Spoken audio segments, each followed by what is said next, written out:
الحمد لله نحمده ونستعينه ونستغفره ونؤمن به ونتوكل عليه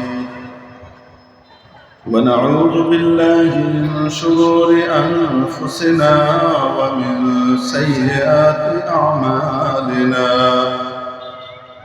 من يهده الله فلا مضل له ومن يضلل فلا هادي له ونشهد أن لا إله إلا الله وحده لا شريك له ونشهد أن سيدنا وسندنا ومولانا محمدا عبده ورسوله أما بعد فأعوذ بالله من الشيطان الرجيم بسم الله الرحمن الرحيم ظهر الفساد في البر والبحر بما كسبت أيدي الناس ليذيقهم بعض الذي عملوا لعلهم يرجعون وعن أبي هريرة رضي الله تعالى عنه قال رسول الله صلى الله عليه وسلم إذا اتخذ الفيء دولا والأمانة مغنما والزكاة مغرما وتعلم لغير الدين وأطاع الرجل امرأته وعق أمه وأدنى صديقه وأقصى أباه وظهرت الأصوات في المساجد وساد القبيلة فاسقهم وكان زعيم القوم أرذلهم وأكرم الرجل مخافة شره وظهرت القينات والمعازف وشربت الخمور ولعن آخر هذه الأمة أولها فليرتقبوا عند ذلك ريحا حمراء وزلزلة ومسخا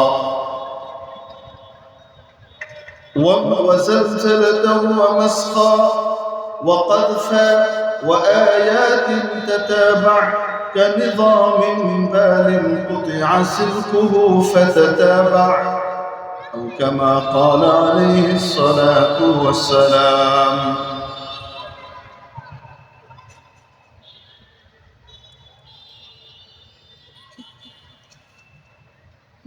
وزلزلة وخسفا ومسخا وقذفا أو كما قال عليه الصلاة والسلام ঐতিহ্যবাহী Bahadurpur Bheramara Kushtia Bahadurpur high school মাঠ প্রাঙ্গণে আয়োজিত আজকের এই ঐতিহাসিক তাফসীরুল কোরআন মাহফিলের সম্মানিত সভাপতি মহোদয়, উপস্থিত ওয়াজিবুল ইহতিরাম হাদারাত উলামায়ে কিরাম, আজিজ তালাবা, ধর্মপ্রাণ ধর্মভীরু সর্বস্তরের তাওহীদি জনতা, পর্দার আড়ালের পরম শ্রদ্ধেয়া মা ও বোনেরা, আপনাদের সামনে মহাগ্রন্থ আল কোরআনুল কারীমের 21তম পারার অন্যতম সূরা সূরাতুর রূমের 41 নম্বর আয়াতখানি তিলাওয়াত করা হয়েছে। পাশাপাশি শফিউল মুযনিবিন রাহমাতুল লিল আলামিন, ইমামুল আম্বিয়া ওয়াল মুরসালিন, খাতামুন নবিয়্যিন হযরত আহমদ মুজতবা মুহাম্মদ মুস্তাফা সাল্লাল্লাহু আলাইহি ওয়াসাল্লামের লাখো আহাদিসে মুবারাকার মধ্য থেকে একখানা হাদিস শরীফ পাঠ করা হয়েছে। প্রিয় উপস্থিতি, আজকে গোটা বাংলাদেশ ভয়ঙ্কর রকমের তাপমাত্রার ভেতর দিয়ে যাচ্ছে। প্রচন্ড দাবদাহ গোটা দেশবাসীকে নাকাল করে রেখেছে। প্রাকৃতিক এই সমস্ত বিপর্যয় যেগুলো আমাদের সামনে আসে,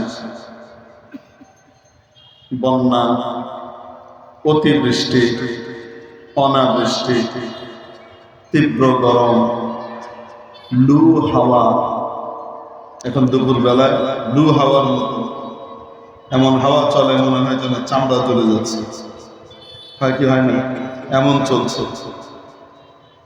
এমনি ভাবে ভূমিধস, নদী ভাঙন, বিভিন্ন রকমের যে প্রাকৃতিক দুর্যোগ গুলো আমাদের সামনে আসে, এগুলো পৃথিবীর আবহাওয়াবিদরা এগুলোর কারণ এক একটা বলে। ভূমিকম্প কেন হলো? ভূগর্ভে যে প্লেট আছে সে প্লেট সরে গেছে, তাই তীব্র কম্পন হয়েছে, ভেতরে ধস হয়েছে, এর কারণে তীব্র কম্পন। প্রশ্ন যদি করা হয় প্লেটটা সরল কিভাবে, মানে উত্তর নাই।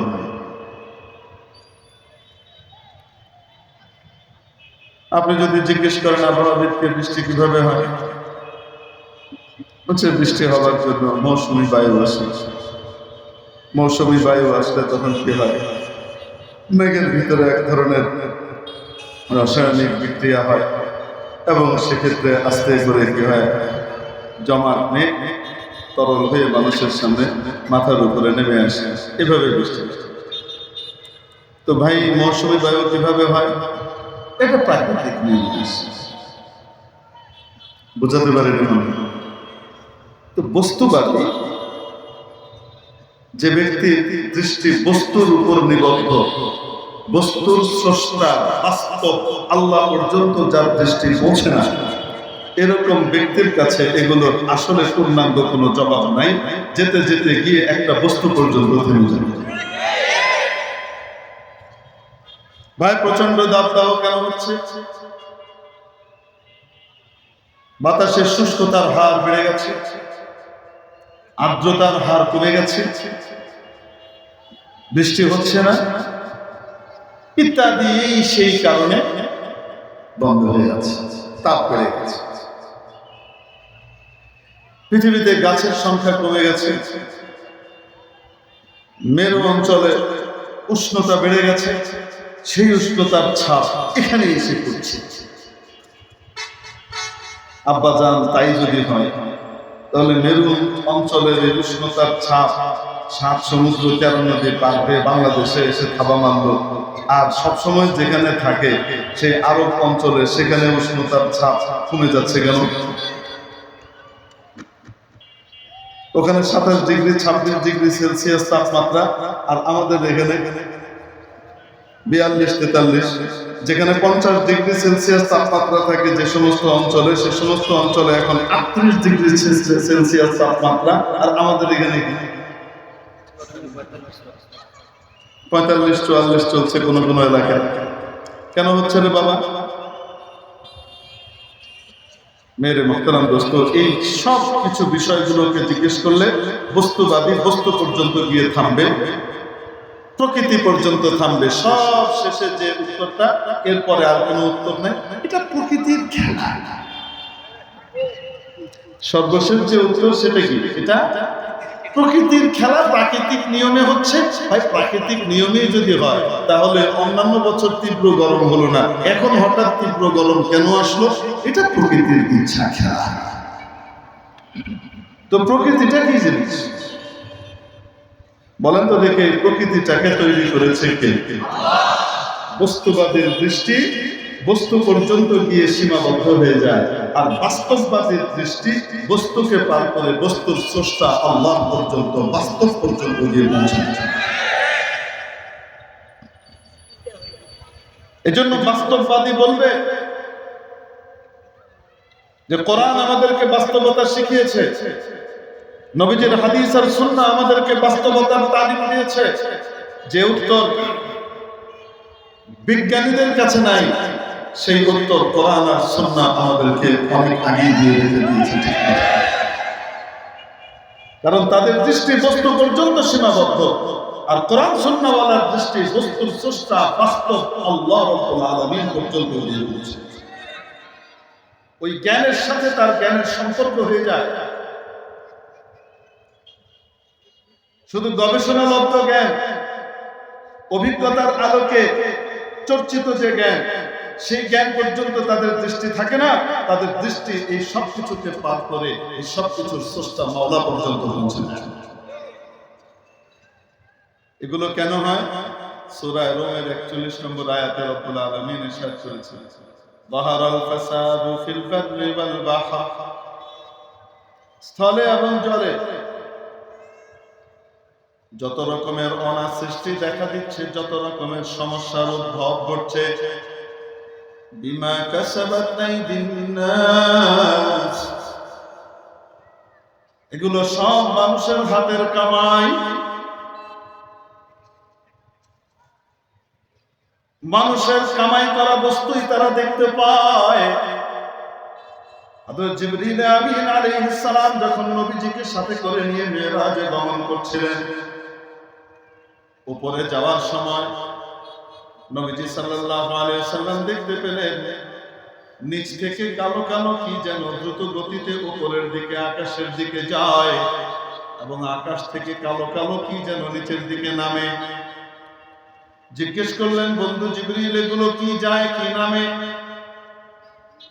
হযরত জিবরিল আলাইহিস সালাম উত্তর দিলেন, আল্লাহর প্যারা হাবিব, যেগুলো নিচ থেকে উপরে উঠতে দেখছেন, এগুলো হলো জমিনবাসীর আমল।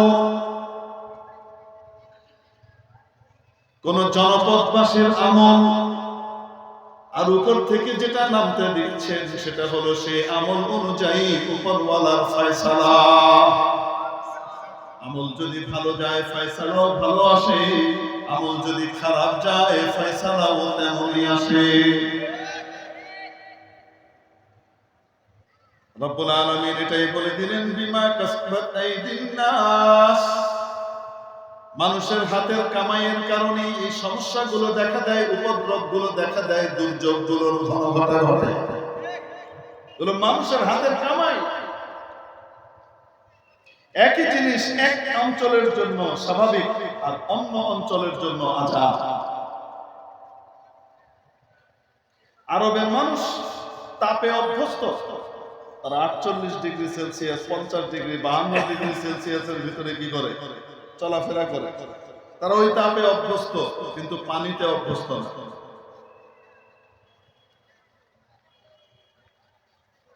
ওদের দেশ নদীমাতৃক দেশ না। ঘরে ঘরে আশেপাশে জলাশয়, খাল, বিল। ছেলেপেলেরা ছোট অবস্থায় একটু বড় হলে তারপরে গিয়ে স্কুলের সামনে যে বিশাল পুকুর আছে, সে পুকুরের সামনে বড় দিঘির সামনে গিয়ে, বয়স এত অল্প যে কাপড়ও নিয়ে আসবে, যে এত কিছুরও দরকার নেই, সে প্যান্টটা খুলি বাস লাভ দিয়ে ঝাঁপ দিয়ে পড়লো, করে গোসল টোসল করি, আবার উঠি, ছেড়ি টেড়ি প্যান্টটা করি, বাড়ি চলে আসে। বলেন এখন হয় কি হয় না? এটা পানিতে অভ্যস্ত। হাঁসের মতো ভাতে মাছে বাঙালি না, তো মাছ খেতে খেতে অভ্যস্ত। তো মাছ আল্লাহ এমন দর্শীদের বিবরণ ছিল, আমরা আকাশে আগুন জ্বলতে দেখেছি, আমাদের বাড়ির উপরে বাতাসের মধ্যে আগুন জ্বলতে দেখেছি, তীব্র ঝড়, ভয়ঙ্কর ঘূর্ণিবায়ু, ঝঞ্ঝাবায়ু।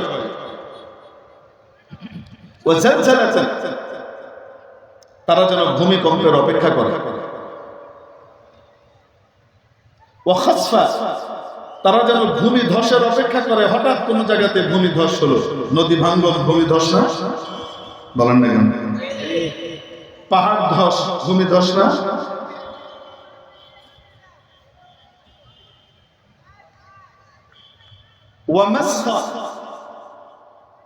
চেহারা বিকৃতির যেন অপেক্ষা করে। চেহারা একদম বাদরের মতো হয়ে যাবে, শুয়োরের মতো হয়ে যাবে, এটা নয়।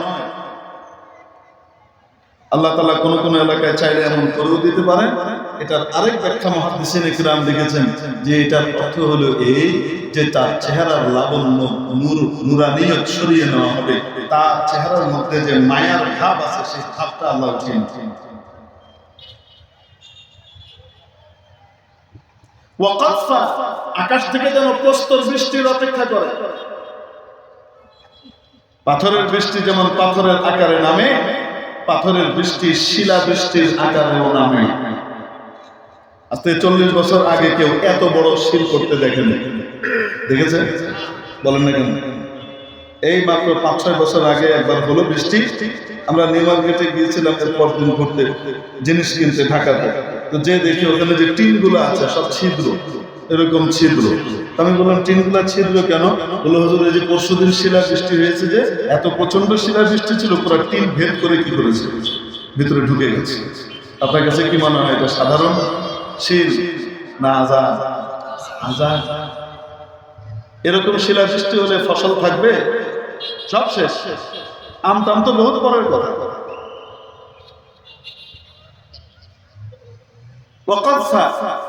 তারপরে আল্লাহ নবী সাল্লাল্লাহু আলাইহি সাল্লাম বলেন এগুলো তো স্যাম্পল হিসেবে বললাম, ওয়া আয়াত, তারা যেন আরো অনেক বহু প্রকারের আযাবের অপেক্ষা করে, যেগুলো আমি বললাম না, এতটুকু বলে দিলাম ইটসেট্রা ইত্যাদি। ওয়া আয়াতিন তাতাবা, ওই জাতি ওই কওম যাদের ভিতরে এই সমস্যাগুলো দেখা দিবে, এই দোষগুলো দেখা দিবে, তারা যেন অপেক্ষা করে একের পর এক আযাবের। এই মাত্র এক রকমের আযাব সামাল দিয়ে উঠতে না উঠতেই আরেক রকমের আযাব, ওটা সামাল দিতে না দিতেই আরেক রকমের আযাব, ওটা সামাল দিতে না দিতেই আরেক রকমের আযাব। তাতাবাউ কানিযামিন বালিন তুতিআ সিলকুহু ফাতাতাবা। নবী বলেন এমন ভাবে এগুলো একটার পর একটা আসতে থাকবে যেমন একটি পুরনো মালা, যে মালাটির সুতো পুরনো হয়ে গেছে আর পুরনো হওয়ার কারণে সেটা ছিঁড়ে গেছে। আমাদের ভাষায় আমরা বোঝানোর জন্য বললাম, মনে করেন তসবিহ। তসবিহ যদি হঠাৎ কারো হাত থেকে ছিঁড়ে যায় তখন দানা গোলা যে পড়ে, আটকানো যায় না, বুঝার আগে টপাটপ টপাটপ করতে থাকে। তো মালা ছিঁড়ে গেলেও এরকম টপাটপ টপাটপ কি করতে থাকে, মুক্তাগুলা দানাগুলো করতে থাকে। নবীজি বলছেন এমন ভাবে আযাব গজবগুলো আসতে থাকবে যেমন ভাবে একটি পুরনো মালা সুতো ছিঁড়ে যাবার কারণে যেমন একটার পর একটা top top top top top top top করে পড়তে থাকে, রোধ করা যায় না, ঠেকানো যায় না, আটকানো যায় না, ঠিক তেমনি ভাবে অপ্রতিরোধ্য গতিতে একের পর এক আল্লাহর আযাব তাদের উপরে আসবে। কেন আসবে? তাদের এই কাজগুলোর কারণে, এই হাতের কামাইয়ের কারণে। মেরে মুহতারাম দোস্ত, ইস্তিসকার নামাজ তো কম হচ্ছে না, ইস্তিসকার নামাজ তো কম হচ্ছে না, কিন্তু তারপরেও কাঙ্ক্ষিত বৃষ্টির দেখা কিন্তু মিলছে না। তাপ প্রবাহের মধ্যে ঘাটতি আসছে না, তাপমাত্রা কমছে না। কেন? তাপমাত্রা কমে নাই। তাপমাত্রা যতক্ষণ না কমবে তাপমাত্রাও ততক্ষণ কমবে। মাথায় রাখতে হবে।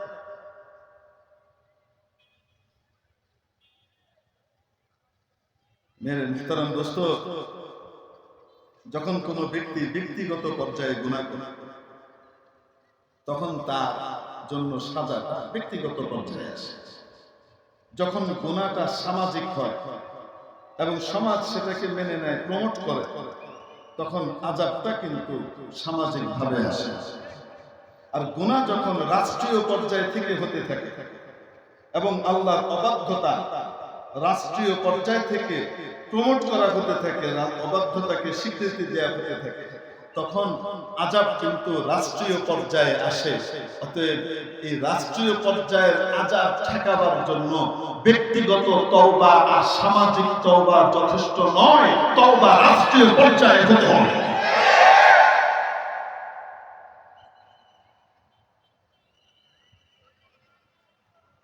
সমকামিতাকে প্রমোট করবার জন্য যখন ব্যবস্থা করে দেওয়া হয়,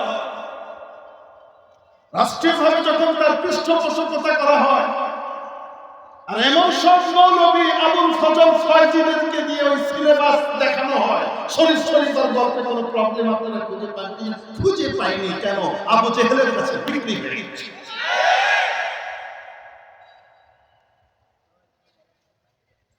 যে শিক্ষা বেপরদাকে প্রমোট করে, হারাম কাজকে প্রমোট করে, সমকামিতাকে প্রমোট করে এবং সুযোগ করে দেয়, রাস্তা করে দেয়, এরকম শিক্ষা ব্যবস্থা জাতীয় পর্যায়ে থাকা অবস্থায় রহমতের বৃষ্টি আসতে পারে। ব্যক্তিগত তওবা, শুধু সামাজিক তওবা আর ইস্তিসকা দিয়ে বৃষ্টি আসবে না।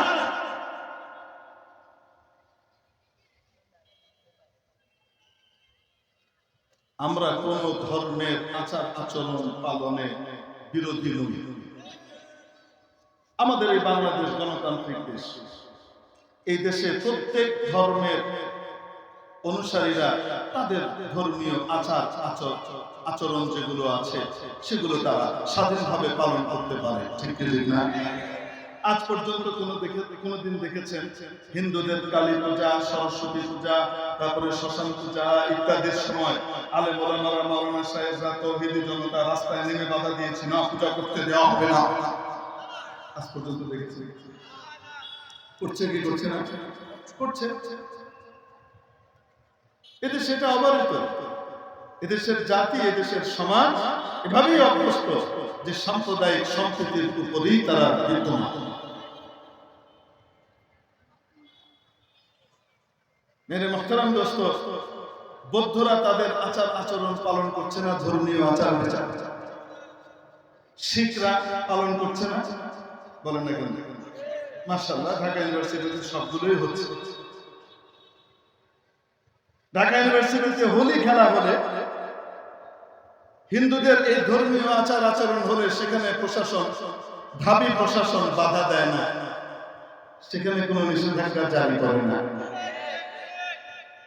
সেখানে শিখদের পূজা হলেও কোন রকমের নিষেধাজ্ঞা জারি করে না। আমরাও বলি খুবই ভালো কথা, ঠিক না?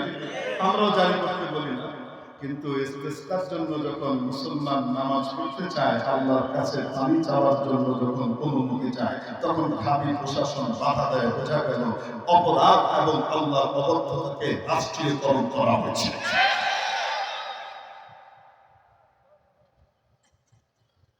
রাষ্ট্রীয় অপরাধ, এটার দায়মুক্তি শুধুমাত্র ব্যক্তি এবং সামাজিক তওবার দ্বারা হবে না, রাষ্ট্রীয় পর্যায়ে তওবা লাগবে, না হলে হবে না। মেরে মুহতারাম দোস্ত, আজিজ ও বুজুর্গ, আফসোস লাগে যে আলহামদুলিল্লাহ আমাদের মাননীয় প্রধানমন্ত্রী মুসলমান, শালীন পোশাক পরেন, প্রতিদিন সকাল বেলায় কোরআনে কারীম তেলাওয়াতের মাধ্যমে দিনের কার্যাবলী শুরু করেন বলে শুনেছি। 5 ওয়াক্ত নামাজ পড়েন, একাধিক মানুষের কাছে শুনেছি, এবং আল্লাহর রহমতে তাহাজ্জুদ পড়েন বলেও শুনেছি।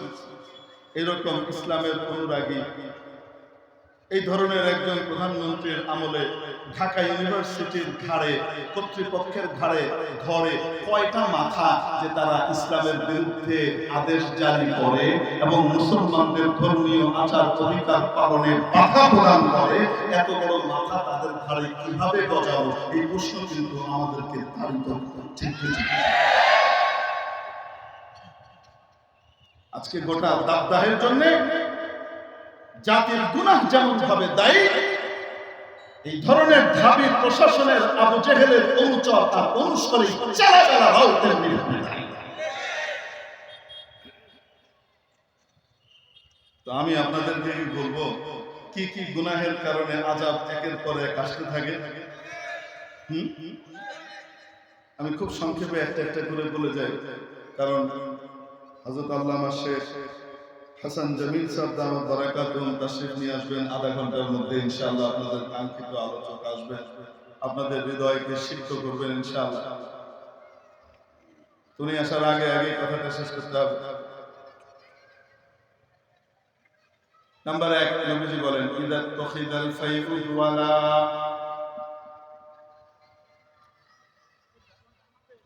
যখন রাষ্ট্রীয় সম্পদকে ব্যক্তিগত সম্পদ হিসেবে বিবেচনা করা হয়।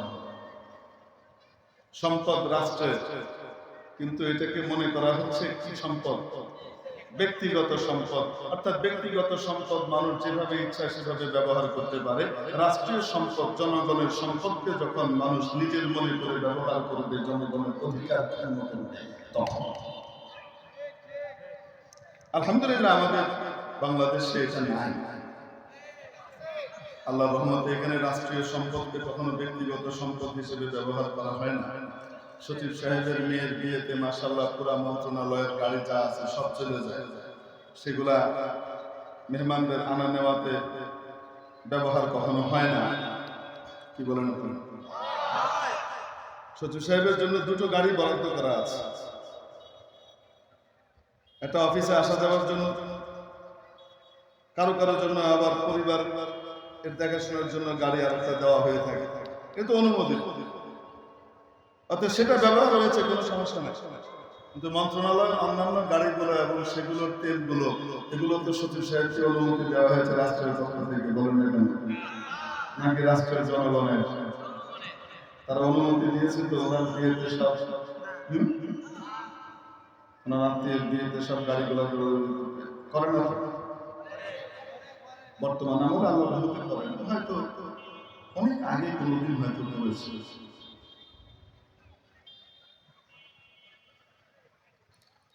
নাম্বার 1, যখন রাষ্ট্রীয় সম্পদকে ব্যক্তিগত সম্পদ মনে করা হবে।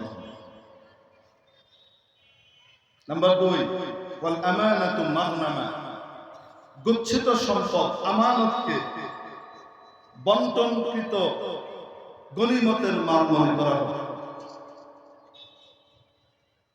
ফাইক বলতে এখানে গনিমতের মাল, বন্টন পূর্ব মালকে বোঝানো হয়েছে। গনিমতের মাল যুদ্ধলব্ধ সম্পদ, এটা যতক্ষণ পর্যন্ত বন্টন করা হয় নাই ততক্ষণ কি কেউ মালিক হয়েছে? না, এটা রাষ্ট্রের, এটা রাষ্ট্রের। দুয়ালা ব্যক্তিগত সম্পদ, এখান থেকে এই অর্থ বেরিয়েছে। ওয়াল আমানাতু মাগনামা, এবং আপনারা জানেন যুদ্ধলব্ধ সম্পদের ভিতরে যখন নাকি আমির নির্ধারিতভাবে বন্টন করে কাউকে কিছু দেন, বন্টন প্রক্রিয়ার অংশ হিসেবে যখন কেউ পায়, তো সে সেটার মালিক হয় কি হয় না? তার জন্য কে এটা হারাম না হালাল? হালাল। কেমন হালাল? উত্তম হালাল। নবী পাক সাল্লাল্লাহু আলাইহি ওয়াসাল্লামের ইরশাদ যে পৃথিবীতে হালাল তো বহু স্তরের, বহু রকমের আছে। আতিয়াবুল হালাল, সবচেয়ে পবিত্র এবং উন্নত হালাল হলো দুটি, একটি হলো গনিমতের মাল, আরেকটি হলো হাদিয়া।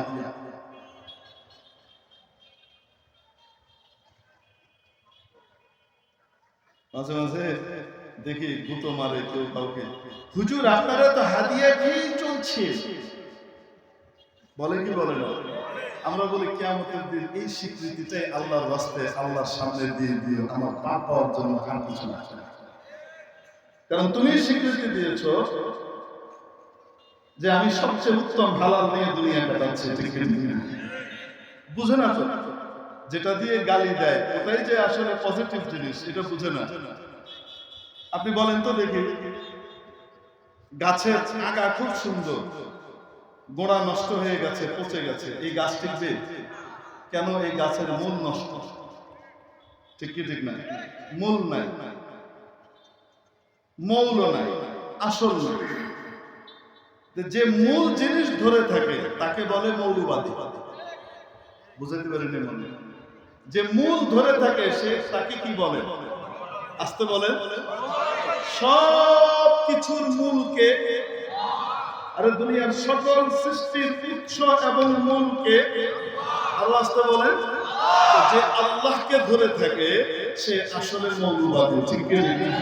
কিন্তু মৌলবাদী শব্দটাকে এই পজিটিভ অর্থে ব্যবহার করা হয় না, গালির শব্দ বানানো হয়েছে, ঠিক কি? আল্লাহ রাব্বুল আলামিন শত্রুর মুখ থেকে সাক্ষী দেওয়াচ্ছেন দুনিয়াতে, কিয়ামতের দিন এনে দাঁড় করিয়ে বলা হবে, বলেছিলা কি এরকম? জি জি বলেছিলাম তো মৌলবাদী, ওরা আসলে মৌলবাদী ছিল। আচ্ছা ঠিক আছে, যেহেতু তোমরা মৌলবাদী, আমার সাথে তোমাদের সোজা আছে। আর যারা পরগাছাবাদী, আগাছাবাদী, তারা সেদিন দেখতে পাবা কত ধানে কত চাল। তো আল্লাহ তাআলা মাঝে মাঝে শত্রুর মুখ থেকে যাকে ভালোবাসেন তার জন্য পজিটিভ শব্দ বের করে দেন নেগেটিভ অর্থ দিয়ে। সে গালি মনে করে দেয়, আর এটাই তার জন্য আসলে আশীর্বাদ হয়, সাপে বল হয়। বুঝতে পারেন? তো গনিমতের মাল এটা কি হারাম না হালাল? বন্টনের পূর্বে কেউ যদি নেয়, হালাল না হারাম? বন্টনের পরে যেটা পায় সেটা উত্তম হালাল, ঠিক কি ঠিক না? ওয়াল আমানাতু মাগনামা, আমানত মানে গচ্ছিত সম্পদ, গচ্ছিত বিষয়, গচ্ছিত বস্তু। আমরা মনে করি আমানত মানে মনে হয় শুধুমাত্র টাকা পয়সা, সোনা দানা, ধন সম্পদ, এগুলো গচ্ছিত রাখার নামই আমানত। আমরা তো এটাই মনে করি সাধারণত, ঠিক না? এবং বলি যে আমানত এটা নষ্ট করা যাবে না, এটা যে রেখেছে তাকে আবার ফিরিয়ে দিতে হবে। আস্তে বলেন, আমানতের হক আদায় করতে হবে। আল্লাহ রাব্বুল আলামিন কোরআনে কারীমে বলেন, ইন্নাল্লাহা ইয়া'মুরুকুম আন তু'আদ্দুল আমানাতি ইলা আহলিহা। আল্লাহ রাব্বুল আলামিন তোমাদেরকে আদেশ করছেন যে তোমরা সব রকমের আমানতগুলোকে তাদের আহালের কাছে, প্রাপকের কাছে প্রত্যার্পণ করো। সব রকমের আমানত কি বুঝালো? হাদিস শরীফের ব্যাখ্যা হলো এই, হাদিস শরীফ এই আয়াতের ব্যাখ্যা করেছে সাহাবায়ে কেরাম, তাবেঈন এই আয়াতের ব্যাখ্যা করেছেন। আমানত শুধু গচ্ছিত সম্পদের নাম নয়। টাকা পয়সা যেমন আমানত, ওস্তাদের কাছে ছাত্রও তেমন আমানত, শিক্ষকের কাছে ছাত্র ছাত্রীও তেমন আমানত, বাবা মার কাছে সন্তান সন্তানাদিও তেমন আমানত। কে দিয়েছেন? আল্লাহ দিয়েছেন। এমনি ভাবে ক্ষমতাসীনের কাছে গোটা জাতি আল্লাহর পক্ষ থেকে দেওয়া আমানত। এই আমানতের হক যদি আদায় না করে, নষ্ট করে, তো তাহলে কিয়ামতের দিন বহুত নামাজ রোজা হজ যাকাত নিয়েও ফেঁসে যাবে। আর দুনিয়াতে এই আমানতের যথেচ্ছ ব্যবহার করবার কারণে, এটাকে নিজের মন মাফিক ব্যবহার করবার কারণে এই যে আযাব গজব গুলোর কথা আছে সেগুলো একটার পর একটা আসতে থাকে। কোন জাতির ভিতরে যখন সেটা দেখা যায়, শিক্ষক তার কাছে ছাত্রকে আমানত রাখা হয়েছে, বাবা মা আমানত রেখে গেছে, আমার বাচ্চাটাকে মানুষ বানিয়ে দেন। মানুষ বানাবার পরিবর্তে যদি অমানুষ বানায়, আমানতের হক আদায় হয়েছে না নষ্ট করা হয়েছে? ক্লাস টাইমের ভিতরে তাকে শিক্ষককে দেয়া হয়েছে এই সিলেবাসটা তুমি ঠিকঠাক মতো তোমার ছাত্র ছাত্রীদেরকে পড়িয়ে দিলা। সে যদি যথাযথ চেষ্টা করে, শিক্ষক যদি যথাযথ চেষ্টা করে, মেহনত করে পুরো সময় পড়ানোর চেষ্টা করেন, তাহলে আমানতের হক আদায় করেছেন, ঠিক কি ঠিক না? আর যদি পড়ানোর যে হক সেটা আদায় না করে, এখানে শুধু নামকা অবস্থায় একটুখানি দিয়ে তারপরে বলে দিল তোমার সব কোচিং থেকে ঠিকঠাক মতো নিয়ে নিও, কোচিং সেন্টার খোলা আছে, বুঝলেন না? মনে মানে টাকাটা আমারে দিও, তারপর তোমাকে পড়াবো, সেই পড়া আমি স্কুলে বেতন দিয়ে তোমার আমি ফ্রি দিব না। এরকম শিক্ষকও দুনিয়াতে আছে না? হ্যাঁ, এমন শিক্ষকও আছেন যিনি হক আদায় করে পড়ান, তারপরেও কিছু ছাত্র দুর্বল থাকে, সেই পড়াগুলো ঠিক মতো ধরতে পারে না, তাদেরকে আলাদা কোচিং করান, কোনো অসুবিধা নেই। কিন্তু ক্লাসে না পড়িয়ে কোচিং সেন্টারের নামে যে চিটিং সেন্টার খুলে রাখা হয়, সেটার ভেতরে নিয়ে গিয়ে তারপরে কি করা, হক নষ্ট করা, এদের কারণে, এই সমস্ত শিক্ষিতদের কারণে আযাব গজব, বন্যা, অনাবৃষ্টি, অতিবৃষ্টি, তীব্র দাবদাহ, ঝড়, এগুলা ভূমিকম্প আসতে থাকে।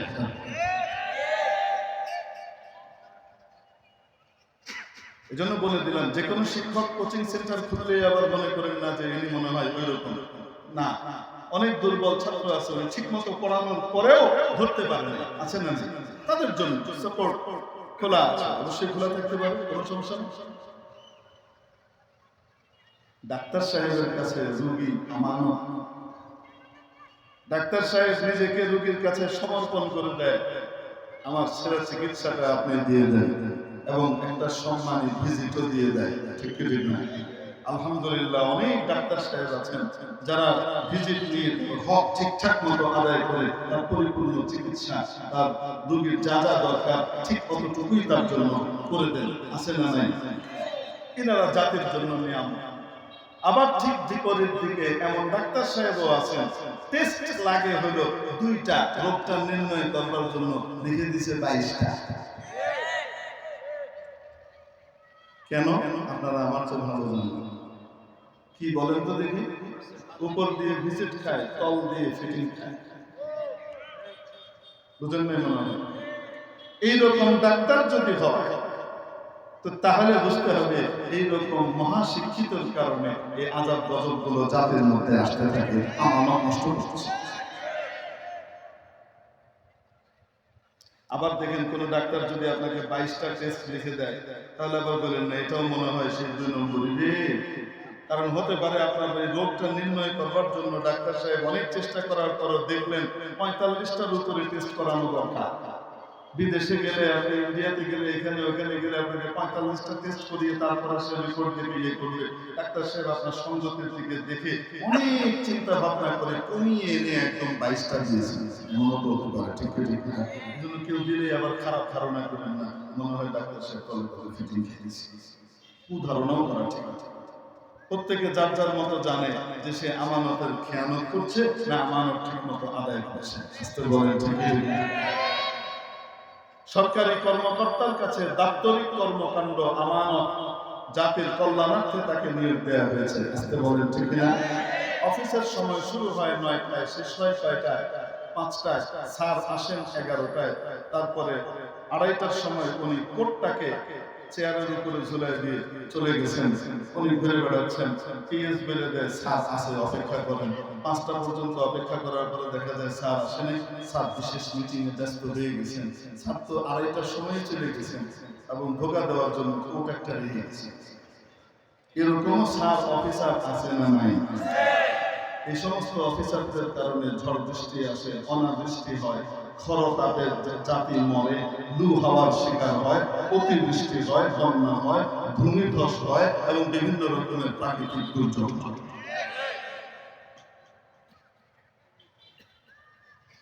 ঠিক তেমনি ভাবে জাতি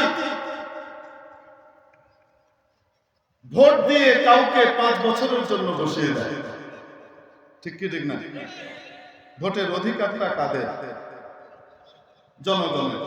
5 বছর পরে যদি সেই সরকার ঠিকঠাক মতো আবার জাতিকে তার অধিকারটা তাকে আবার ফিরিয়ে দেয়, আমানত দিয়ে দেয়, এবার তুমি আবার মন মতো আমাকেই চাও আর যাকেই চাও তুমি আবার ঠিক মতো নির্বাচিত করো, তাহলে এই সরকারের কারণে রহমত আসবে, বরকত আসবে। আর যদি পাল্টি পাল্টি বেরিয়ে যায়, অধিকারটা তার কাছে না দিয়ে সিস্টেম করা হয়, তাহলে মনে রাখতে হবে এর কারণেও আযাব গজব এবং প্রাকৃতিক দুর্যোগ আসবে। আরে আমাদের বাংলাদেশের আল্লাহ রহমতে এরকম না। আলহামদুলিল্লাহ, শুকরিয়া আদায় করি। আলহামদুলিল্লাহ, যে কোনো অবস্থায় হার হালতে আলহামদুলিল্লাহ করতে হয়। আল্লাহ খুশি, বান্দা যে কোনো পরিস্থিতিতে আমার ফয়সালার উপরে খুশি। ওয়াল আমানাতু মাগনামা, আমানতকে গনিমতের মাল মনে করবে, একদম হালাল মনে করে গচ্ছিত সম্পদকে, গচ্ছিত দায়িত্বকে যাচ্ছে তাই ভাবে ব্যবহার করবে, এর কারণে আযাব গজব আসবে। ওয়াজ যাকাতু মাগরামা, ধন সম্পদ দান করার মালিককে রব্বুল আলামিন যাকে চান ধনী বানান, যাকে চান গরীব বানান, যাকে চান আমির বানান, যাকে চান ফকির বানান, ঠিক না? ধনীকে ধন দেওয়ার পরে শুধু তাকে খাবার জন্য দেন নাই, তাকে দিয়ে রেখেছেন। ও আমার বান্দা, ও আমার বান্দি, তোমাকে ধনী বানিয়েছি, তুমি আমাকে এখান থেকে মাত্র 2.5% দাও। সরকারি ট্যাক্স তো 15%, 20% হয়, 10% হয়, 12% হয়, ঠিক না? আল্লাহ রাব্বুল আলামিন দিয়েছেন মাত্র কত পার্সেন্ট? 2.5%। নামটা আসতে এত অল্প ট্যাক্স দুনিয়ার কেউ দেয়? এই 2.5% এটা কি তা না গরিবের? গরিবের সে হক ঠিক মতো যখন আদায় করা হবে না, বরং যাকাতকে জরিমানা মনে করা হবে। জরিমানা দিতে যেমন মানুষের অনীহা হয়, যাকাত দিতেও ঠিক তেমনি ভাবে তার অনীহা থাকবে। সে ঠিক মতো যাকাত আদায় করবে না। এই সমস্ত ধনকুবের বড় বড় মিল ফ্যাক্টরির মালিক আর শিল্পপতিদের কারণে গোটা দেশের দেশে হাজার হাজার দুর্যোগ। যাকাতু মাগরামা। আজকে যদি সমাজের ধনী শ্রেণী তাদের যাকাতকে আল্লাহ যে সমস্ত জায়গায় বলেছেন ঠিক সেইভাবে খুঁজে খুঁজে আদায় করত, ঠিকভাবে ডিস্ট্রিবিউট করত, আজকে সারা বাংলাদেশে একটা মানুষও না খেয়ে থাকত। এই জুলুম, এই অন্যকে বঞ্চিত করার কারণে আযাব গজবের ফয়সালা। কারণ আল্লাহ জুলুম বরদাস্ত করতে পারে। ওয়া তুআল্লিমা লিগাইরিদ্দিন, জ্ঞান অর্জন করা হবে, জ্ঞান শেখানো হবে, জ্ঞান অর্জন করা হবে, শিক্ষা করা হবে আল্লাহর দ্বীন বুলন্দ করা ছাড়া অন্য কোনো উদ্দেশ্যে। আল্লাহর দ্বীন সামনে থাকবে না। মেরে মুহতারাম দোস্ত, একজন ডাক্তার সাহেব তার ডাক্তারি দিয়ে জান্নাতের উঁচু মাকামে যেতে পারেন।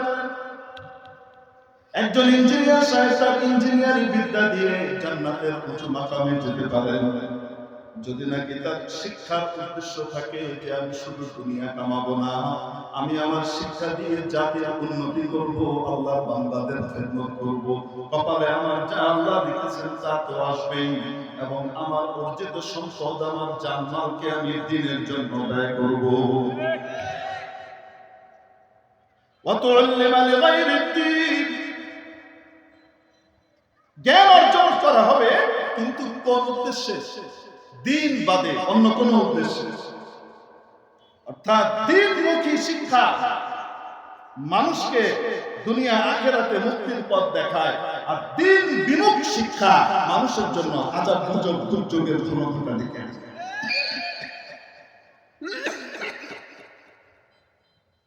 বলেন তো দেখি, যে ইঞ্জিনিয়ার সাহেব জ্ঞান অর্জন করছেন এই উদ্দেশ্যে আমি জাতির উপকার করব, মানুষের খেদমত করব, আল্লাহকে খুশি করব, আমার এই জ্ঞান দিয়ে আমি দ্বীন ইসলামের উপকার করব, দ্বীন ইসলামের খেদমতে নিজেকে নিয়োজিত করব, এরকম ইঞ্জিনিয়ার সাহেব ভুয়া ভাউচার বানিয়ে রাষ্ট্রের কোটি কোটি টাকা লুপাট করবে। বুঝাতে পারি না? নষ্টটা কখন হয়? যখন সামনে দ্বীন থাকে না, ইসলাম থাকে না, আখিরাত থাকে না, আল্লাহ থাকে না, শুধু দুনিয়া, শুধু দুনিয়া, শুধু দুনিয়া। কাফেরের চিন্তা চেতনা তার মাথায়, আসলে মুসলমান কিন্তু চিন্তা চেতনা কাফেরের, কর্মপন্থা কাফেরের। বস্তুবাদী চিন্তা নিয়ে যখন সে দৌড়াতে থাকে, তখন দেশের মধ্যে দুর্নীতির প্রাদুর্ভাব ঘটে, দুর্নীতিতে মানুষ বঞ্চিত হয়, জুলুমের শিকার হয়। জুলুম আল্লাহ বরদাস্ত করেন না, দুর্যোগ। ফলাফল সবাইকে ভোগ করা। وأطاع رجل امرأته وعق أمه,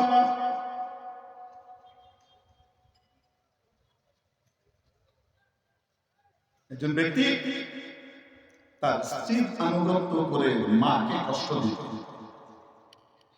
যখন মানুষ তার স্ত্রীর আনুগত্য করবে আর মার নাফরমানি করবে, তখন এই দুর্যোগ দেখা দিবে।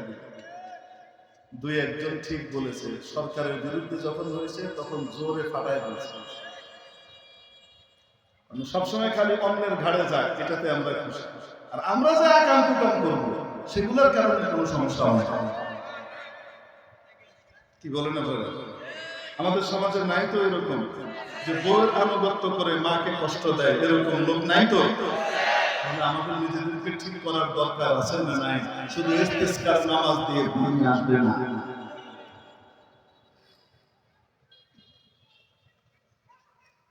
কর্মপন্থা যদি না বদলায়, কারণগুলো যদি বন্ধ না করি, তো তাহলে আযাব গজব তো আসবে, ঠেকানো যাবে না। তো শুধু দোয়া দিয়ে তো কাজ হবে না রে বাবা, দোয়াও লাগে, দাওয়াও লাগে। এক ব্যক্তি হুজুরের কাছে এসেছে, হুজুর আমার জন্য দোয়া করেন, আমার জন্য খুব ভালো একটা ছেলে হয়, খুব ভালো একটা সন্তান হয়, একটু দোয়া করেন। হুজুর দোয়া করছে, আল্লাহ তাকে তুমি নেক সন্তান দান করেন। প্রতি মাসে এসে দোয়া চায়। 2-2.5 বছর পার হওয়ার পরে হুজুর জিজ্ঞেস করলেন, বাবা এখনো বাচ্চা হয় নাই না? হুজুরের নিজের দোয়ার ব্যাপারে কনফিডেন্স আছে, যত দোয়া করি আল্লাহ রহমতে আল্লাহ তো কবুল করেন, একটা হচ্ছে না কেন, ব্যাপারটা কি? তো হুজুর একটু জিজ্ঞেস করছেন, বিয়ে শাদী কবে করছো, কতদিন হয়েছে? হুজুর বিয়ে তো করিনি। তো বিয়ে করে নাই, সারাদিন হুজুরের কাছে বাচ্চার দোয়া করাইলে আব্দুল কাদের জিলানী আর আবু বকর সিদ্দিক রাদিয়াল্লাহু আনহু এসে দোয়া করলো, কাজ হবে? করেন না। মাধ্যম তো গ্রহণ করতে হবে, মায়ের নাফরমানি বন্ধ করতে হবে, মাকে খুশি করতে হবে। তার অর্থ এই নয় যে বউয়ের উপরে জুলুম করতে হবে। আবার এই অর্থ নিয়েন না যে মাকে খুশি করতে গিয়ে বউয়ের উপরে কি করা, জুলুম করা। এটার অনুমতিও শরীয়ত দেয় না। হ্যাঁ, বউয়ের হক বউয়ের মতো আদায় করতে হবে, মায়ের হক মায়ের মতো আদায় করতে হবে। টক্কর লেগে যদি কোনোভাবে প্রাধান্য না দিয়ে নাই পারা যায়, তাহলে প্রাধান্য কাকে দিতে হবে? মাকে দিতে হবে, বউকে বুঝাইতে হবে, তুমি একটু বুঝো, একসময় তুমিও মা হবা, আল্লাহ তোমাকে ইনশাআল্লাহ অনেক বিনিময় বদলা দিবেন।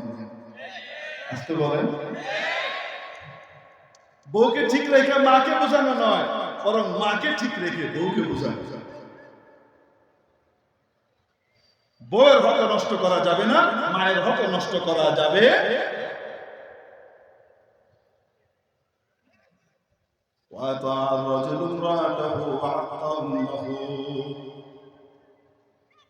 স্ত্রীর আনুগত্য করবে, মায়ের নাফরমানি করবে।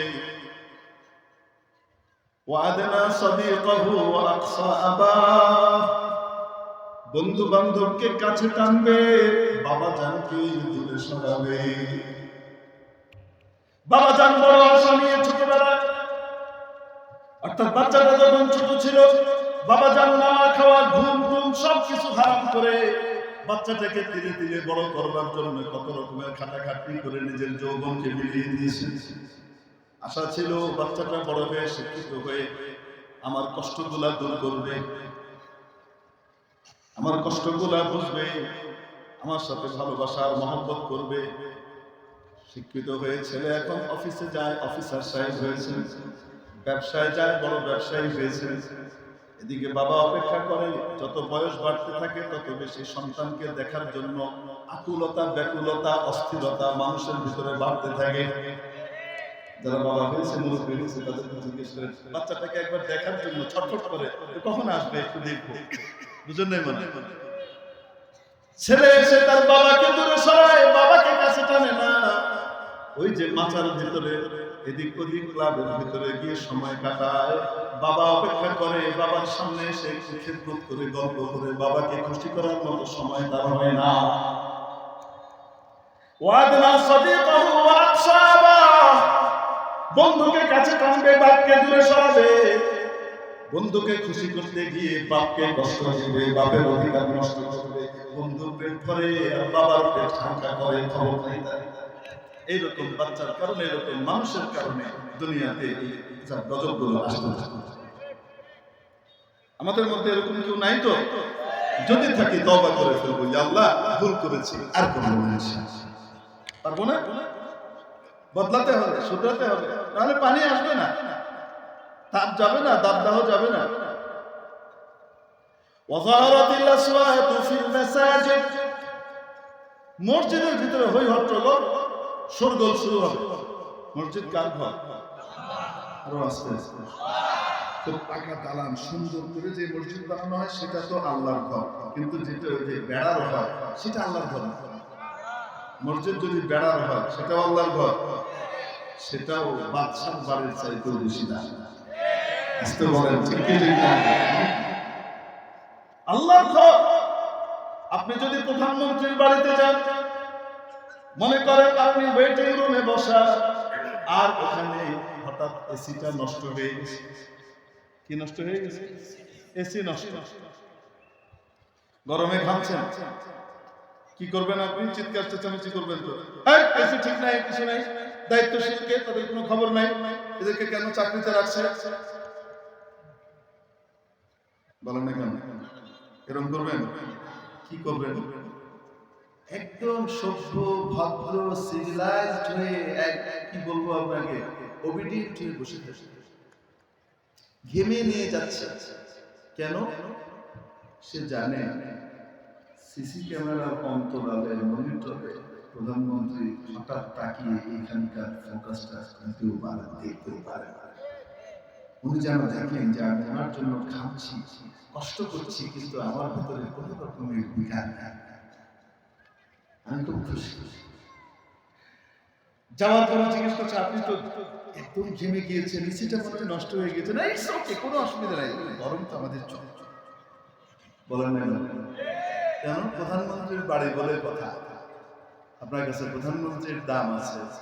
প্রধানমন্ত্রীর সিসি ক্যামেরায় দেখিয়ে যত কষ্টই হোক না কেন, ভদ্রতা দেখিয়ে কৃত্রিম বাইরে এসে আবার গালি দিচ্ছে, শালা গেছিলাম এখানে, এসিটা পর্যন্ত নাই, বাইরে এসে গালি দিল, এখানে বিশাল ভদ্র হয়ে থাকে। আছে না নাই দুনিয়াতে এমন মানুষ? কিন্তু আল্লাহর ঘরে সিসি ক্যামেরা নাই তো, নাই তো। উনি দেখেন না তো? সবকিছু দেখেন, সবকিছু দেখেন। উনি আমাকে দেখছেন, সবসময় আমাকে নজরে রেখেছেন। মসজিদে এসে আমি আল্লাহর ঘরের মর্যাদা ভুলে যাই, এখানে এসে হই হট্টগোল, চিৎকার চেঁচামেচি শুরু করি, এটা কেন্দ্রিক ওইটা কেন্দ্রিক। একটু মাত্র কোনো কারণে ফ্যানটা ছাড়তে দেরি হয়েছে, ওখানে একটু ইমাম সাহেব, মুয়াজ্জিন সাহেব ফ্যান ছাড়েন না কেন সময় মতো? বেতন খান শুধু হালাল হবে? এরকম নিকার পরেজগার আছে না নাই? বলেন না কেন? এই শোরগোল আর হট্টগোলকারী মসজিদে যে হই হট্টগোল করে, তার কারণে আযাব গজব আসে।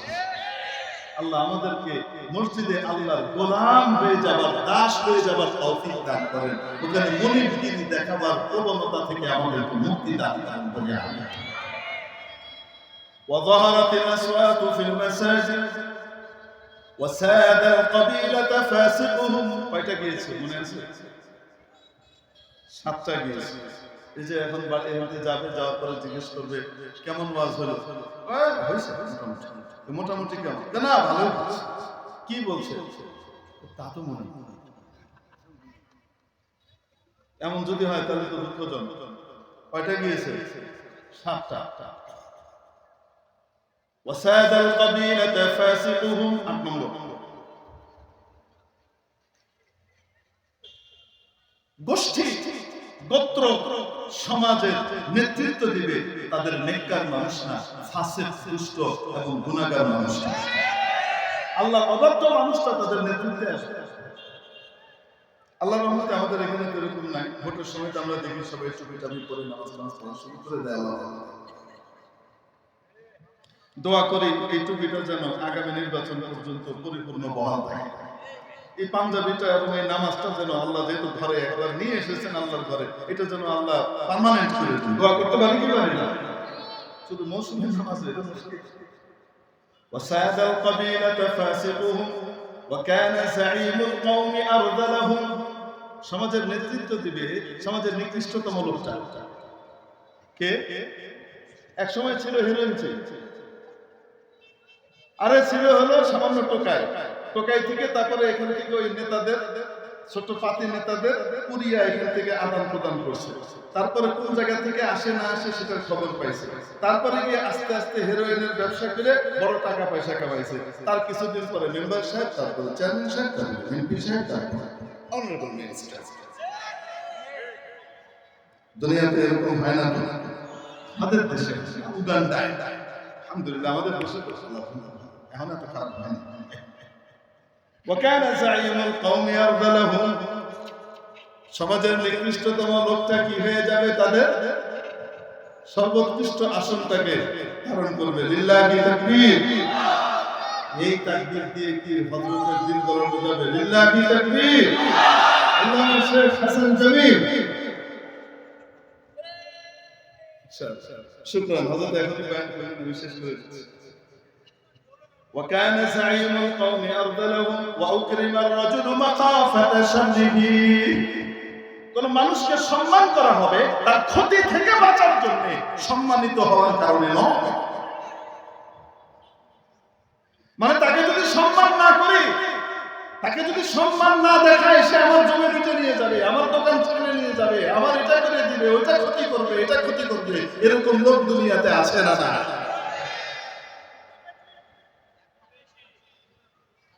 ওয়াযহারাতিল কাইনাতু ওয়াল মাআসিফ, গায়ক গায়িকা এবং বাদ্যযন্ত্রের প্রাদুর্ভাব ঘটবে। আল্লাহ নবী বলেন যখন এটা হবে তখন ওই আযাব গজব আসবে। অতএব সংস্কৃতি মন্ত্রণালয়কে বলবো, সুস্থ সংস্কৃতির চর্চা করুন, যে সংস্কৃতির কারণে আযাব গজব আর বন্যা জলোচ্ছ্বাস আসে, ভূমিকম্প আসে, এই সংস্কৃতির নামে অপসংস্কৃতি বন্ধ করুন। গায়ক গায়িকা আগের চেয়ে কমেছে তো, বলেন না কেন? বাদ্যযন্ত্র কমেছে তো তাহলে আল্লাহ রহমত খুব দ্রুত আসে।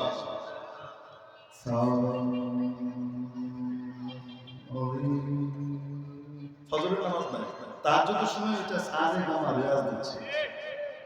আরে আছে না? আল্লাহ সহি বুঝ দান করেন, হিদায়াত দান করেন, বুঝেন আল্লাহ সহি বুঝ দান করেন, আমাদেরকে বুঝাবার তৌফিক দান করেন। যার অঞ্চলে, যার আশপাশে, যার বাড়িতে, যার প্রতিবেশীর ভিতরে এই সমস্যা আছে, সে তাকে বুঝাবে, দিনদার বানাবে, আল্লাহওয়ালা বানাবে, তাহলে দেশের ভিতরে রহমত বরকতের জোয়ার হবে। সুন্দর বাতাস আসবে, ইস্তিসকার নামাজ পড়া লাগবে না, নামাজ ছাড়াই আল্লাহ রহমত দিতে থাকবে। মেরে মুহতারাম দোস্ত, এজন্য এটাই তো হচ্ছে না? কি বলেন আপনারা? বাদ্যযন্ত্র এবং গায়ক গায়িকা দিন দিন কমছে না বাড়ছে? মাশাআল্লাহ, মাশাআল্লাহ। ফুটপাতের গায়িকা এমপি হয়ে যায়।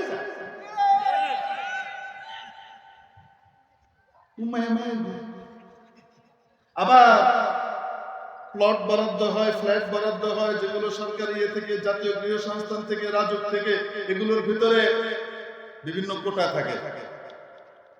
সরকারি চাকরিজীবী, ডাক্তার, ইঞ্জিনিয়ার, বিজ্ঞানী, শিল্পী, অভিনেতা, এই কোটা আছে। কিন্তু আলেম ওলামা, মুফতি, ইমাম, খতিব, দিনদার, নামাজি, এরকম কোটা আজ পর্যন্ত দেখেছেন? তো প্রমোট করছে তো আযাব গজব। সর্বক্ষেত্রে কাকে ধরবেন, কাকে বলবেন? গোটা শরীরে তো কেটে জখমি হয়ে গেছে, কোনটার সাথে কোনটা সেলাই দিয়ে আটকা, পট্টি কিসের উপরে? এই জায়গায় তো না।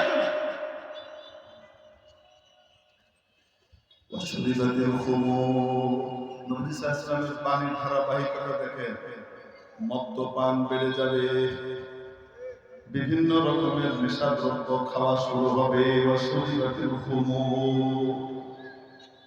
নেশাদ্রব্য কমছে তো আল্লাহর রহমতে, না বাড়ছে? নেশাদ্রব্য কমছে না বাড়ছে? আসতে বলেন, বাড়ছে।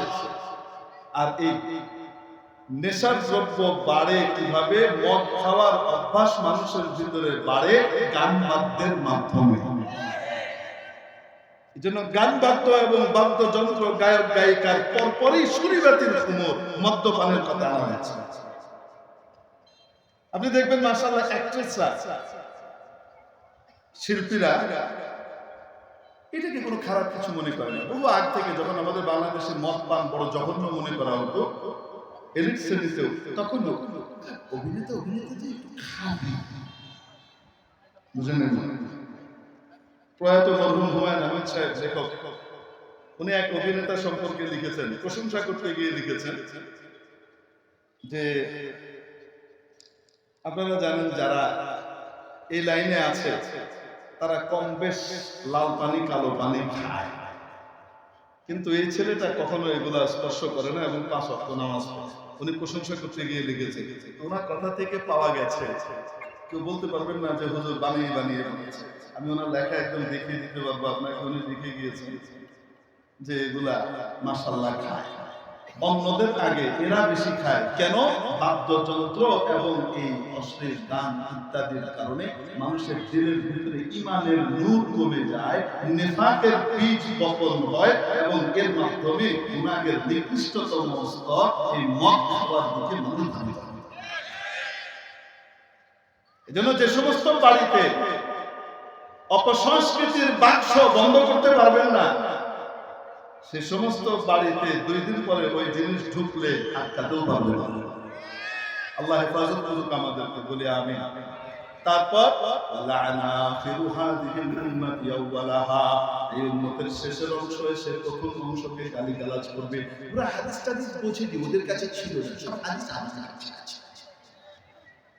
ইমাম আবু হানিফা শাফিঈ ওনারা কি বুঝেছেন? ওনারা অত কিছু বোঝেন না।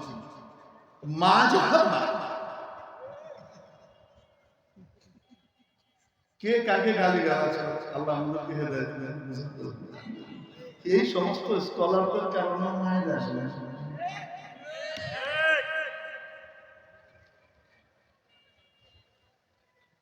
বাবারে, আপনার মাযহাব মানতে মন চায় না, সেটা ঠিক আছে, আপনি এটা অন্যভাবে রাখেন, কিন্তু তাই বলে মাযহাবের ইমাম এবং আল্লাহ তাআলা যাদেরকে ফিকহের জন্য, হাদিসের জন্য মহারথী হিসেবে কবুল করেছেন, আপনি তাদের কুচ্ছা রচনা করে বেড়াবেন, তাহলে মনে রাখবেন আপনার কারণে আযাব গজব আসছে। আল্লাহ আমাদেরকে সহি বুঝ দান করেন, এই কাজগুলো থেকে বিরত থাকবার তৌফিক দান করেন।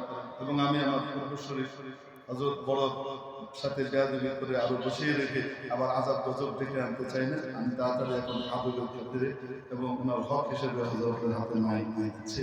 জাযাকুমুল্লাহু খাইরান। আসসালামু আলাইকুম ওয়া রাহমাতুল্লাহ।